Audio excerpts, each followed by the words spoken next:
డెంగ్యూపై ఆందోళన అవసరం లేదు, సరైన ఆహారంతో పూర్తిగా కోలుకోవచ్చు. నాగేంద్ర ప్రసాద్ అన్నారు.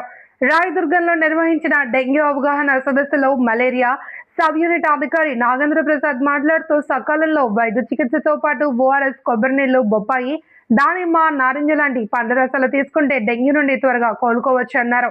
బిర్యానీలు, ఫ్రైలు, కూల్ డ్రింక్స్ లాంటి ఆహారాలకు దూరంగా ఉండాలి అని సూచించారు.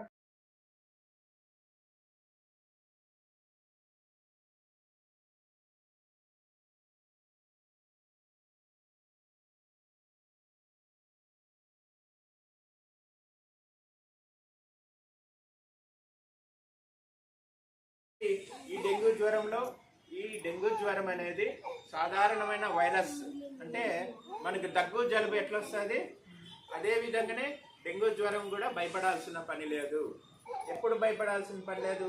మనం సరైన జాగ్రత్తలు తీసుకుంటే, సరైన ఆహారం తీసుకుంటే, సరైన డాక్టర్ల దగ్గరికి వెళ్తే, అంటే ఎవరి దగ్గరికి? అర్హులైన MBBS డాక్టర్ల దగ్గరికి వెళితే డెంగ్యూ అనేది ప్రాణాపాయం, అంటే ప్రాణాలు పోయే పరిస్థితి ఎవరికి ఉండదు. 1,00,000 మందికి డెంగ్యూ జ్వరం వస్తే ఎవరికి ప్రాణాపాయం ఉంటుంది? కేవలము ఒకరికి మాత్రమే ప్రాణాపాయం ఉంటుంది. ఆ ఒకరు కూడా, సరిగ్గా వినండి, ఆ ఒకరు కూడా హాస్పిటల్లో, అంటే కరెక్ట్ హాస్పిటల్లో, పెద్ద హాస్పిటల్లో, అన్ని రకాలు చూసే హాస్పిటల్లో ఉంటే ఆ ఒకరికి కూడా 1,00,000 మందిలో ఒకరికి ప్రాణాపాయం ఉంటుంది. ఆ ఒకరికి కూడా హాస్పిటల్, కరెక్ట్ హాస్పిటల్లో ఉంటే వాళ్ళు కూడా ఈ డెంగ్యూ సీరియస్ అయ్యేది ఎన్ని రోజులు ఉంటుంది అంటే కేవలం 2 రోజులు ఉంటుంది. ఆ 2 రోజుల్లో ఎక్కడ ఉండాలి మనము? హాస్పిటల్లో, కరెక్ట్ హాస్పిటల్లో, అంటే గవర్నమెంట్ పెద్ద హాస్పిటల్లో కానీ, లేదంటే బళ్ళారి OPDలో కానీ మనం అక్కడ ఉంటే టయానికి సీరియస్ అయినా కూడా ఆ టయానికి అక్కడ ఉంటే మనకు 1,00,000 మందిలో ఆ ఒకరిని కూడా ప్రాణాపాయ పరిస్థితి తప్పుతుంది. నీరసంగా ఉంటుంది, చిగ్గళ్ళ నుంచి ముక్కల నుంచి రక్తం వస్తుంటుంది. తర్వాత వచ్చేసి ఏముంటుంది? తీవ్రమైన కడుపు నొప్పి ఉంటుంది, వాంతులు ఉంటాయి. ఇవన్నీ ఉంటే ఏమి అర్థము?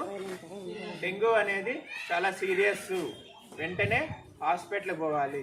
దీంట్లో ఏమవుతుందంటే దీంట్లో ద్రవ పదార్థాలన్నీ బయటికి పోవడం వల్ల మనం ఏం చేయాలా? ద్రవాలు ఎక్కువ తీసుకోవాలా. ఎంత ముఖ్యంగా ద్రవాలు ఎక్కువ తీసుకోవాలి. ద్రవాలు ఎక్కువ తీసుకోవాలి. ఏమేమి ద్రవాలు తీసుకోవాలి? ముఖ్యంగా ORS. ఫస్ట్ గోల్డెన్ రూల్, ఖచ్చితంగా పొటాషియము, సోడియము మన బాడీలో రక్తంలో లీక్ అయినప్పుడు అవి సమతుల్యంగా ఉండడానికి, ఈక్వల్గా కావడానికి చాలా ముఖ్యంగా బాగా ఉపయోగపడతాయి. కాబట్టి ఏం తాపించాలి? గంటకు ఒకసారి ORS తాపించాలి. రెండోది వచ్చేసి పళ్ళ రసాలు. పళ్ళ రసాలు ఏమేమి పళ్ళ రసాలు? బొప్పాయి కానీ, దానిమ్మ కానీ, తర్వాత వచ్చేసి నిమ్మకాయ రసం కానీ. ఈ పళ్ళ రసాలు చక్కెర లాకోకుండా, ఏమి ఇవ్వకుండా, చక్కెర లాకోకుండా ఆ పళ్ళ రసాలను తయారు చేసుకొని వాళ్ళకు, పిల్లలకు బాగా ఎక్కువ ఇవ్వాలి. ఎందుకంటే దాంట్లో విటమిన్ C ఉంటుంది. అది పిల్లలకు వ్యాధి నిరోధక శక్తి, అంటే జబ్బు ఎక్కువ కాకోకున్నట్ల పిల్లల్ని కాపాడుతుంది. మూడోది వచ్చేసి ఏం తీసుకోవాలి? మూడోది గంజి కానీ, గంజి అంటే కొద్దిగా ఉప్పు వేసి గంజి తాపించాలి, పల్చటి గంజి. తర్వాత మజ్జిగ. ఏ మజ్జిగ? పల్చటి మజ్జిగ, వెన్న తీసేసి మజ్జిగను పిల్లలు కానీ పెద్దలు కానీ బాగా తాపించాలి. అర్థమైందా? ఇది ఏమేమి? ద్రవ పదార్థాలు. తర్వాత ప్లేట్లెట్ కౌంట్స్. దాంట్లో డెంగ్యూలో ఏం తగ్గుతాయి? ప్లేట్లెట్ కౌంట్స్ తగ్గుతాయి. ప్లేట్లెట్ కౌంట్స్ తగ్గితే మనం ఏం తీసుకుంటాము? మామూలుగా బొప్పాయి, అంటే పరంకాయ ఆకుల రసం తాగుతాము. మరి ప్లేట్లెట్లు తగ్గుతాయని మరి ఎక్కువ తాగితే ఏమవుతుంది? ఎక్కువ ఆకుల రసం తాగినారనుకో ఏమవుతుంది? ఒక్కోసారి కడుపులో పుండ్లు ఏర్పడడానికి అవకాశం ఉంటుంది. తర్వాత వాంతులు కావడానికి అవకాశం ఉంటుంది. రోజుకి ఎంత తాపాలి? రోజుకి బొప్పాయి ఆకుల రసము ఎంత తాపించాలి? కేవలము కేవలము 10 నుంచి 15 ml మిల్లీలీటర్లు. ఒక క్యాప్ ఎంత మూత ఉంటుంది? 5 ml ఉంటుంది. అట్లాంటివి రోజుకి కేవలం 4 మూతలు మాత్రమే. మరి మీరు ఎక్కువ బొప్పాయి ఆకు రసం తాగిస్తే ఏమవుతుందంటే లోపల పుడ్లు పడడానికి అవకాశం ఉంటుంది. తర్వాత వాంతులు రావడానికి అవకాశం ఉంటుంది. ఇంకోటి వచ్చేసి ప్లేట్లెట్ పెరగడానికి ఇంకా ఏమి? కివి కానీ, దానిమ్మ కానీ. దాంట్లో ఇన్ఫెక్షన్, అంటే జబ్బు, డెంగ్యూ జ్వరం వచ్చినప్పుడు ఇన్ఫెక్షన్ తగ్గిస్తుంది, రక్త కణాలను పెంచుతుంది. ఏమేమి పెంచుతాయి? దానిమ్మను, కివి, ఈ పళ్ళు తీసుకోవాలి. ఈ పళ్ళు తీసుకుంటే ఇంకోటి వచ్చేసి ఆకుకూరలు. ఆకుకూరల్లో ముఖ్యంగా పాలకూర బాగా తీసుకోవాలి. పాలకూరలో ఏముంటుంది? విటమిన్ కే ఉంటుంది. విటమిన్ కే ఏమవుతుంది? రక్తము లోపల ఏమవుతుంది? రక్తం లీక్ అయినప్పుడు బాడీలోకి అంతా లీక్ అయిపోయి రక్తస్రావం జరుగుతుంది. ఆ ఆకుకూరలు ఏం పని చేస్తాయి? ఆకుకూరలు రక్తస్రావం జరుపుకోకుండా, రక్తం లీక్ కాకోకుండా ఆకుకూరలు. ఏ ఆకుకూర? పాలకూర తినిపించాలి, పాలకూర పెట్టాలి. తర్వాత వచ్చేసి ఇవి రక్త కణాలు పెరగడానికి, తర్వాత ప్లేట్లెట్స్ తగ్గకుండా ఇంకా పెరగడానికి ఉపయోగపడతాయి. ఇంకోటి వచ్చేసి ఇంకా ఘనాహార పదార్థాలు.